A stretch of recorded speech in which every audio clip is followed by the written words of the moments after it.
We're also learning about a newly disclosed whistleblower complaint that shows ICE was authorized to forcibly enter people's homes without a judicial warrant.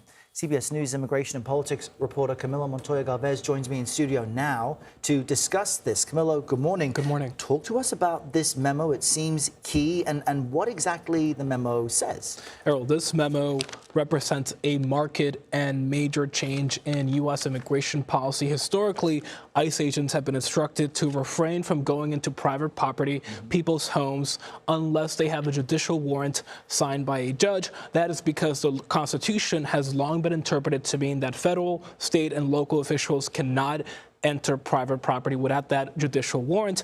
But with this memo signed in May of 2025, but just disclosed yesterday, the Department of Homeland Security is essentially arguing that the agents on the ground can bypass that constitutional protection if it involves people who have deportation orders. In other words, immigrants who have been ordered deported by an immigration judge or an immigration court.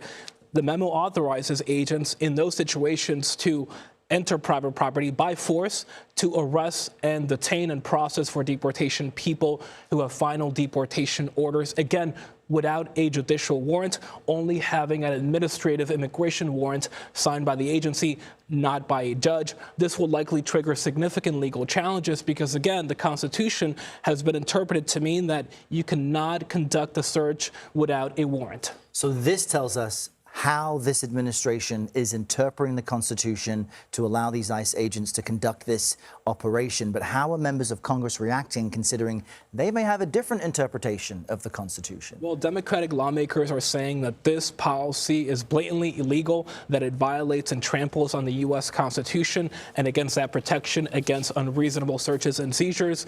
But they're also now calling on Homeland Security Secretary Kristi Noem, an acting ICE director, the person who actually signed this memo, to testify in front of Congress, to be pressed and grilled about these changes and their legality. I should underscore that the Department of Homeland Security is standing behind the legality of this directive, telling us in a statement that it only affects people who they believe have received full due process and who have been ordered deported from the country. A key memo I'm sure we'll hear much more about in the days ahead. Camilo, thank you.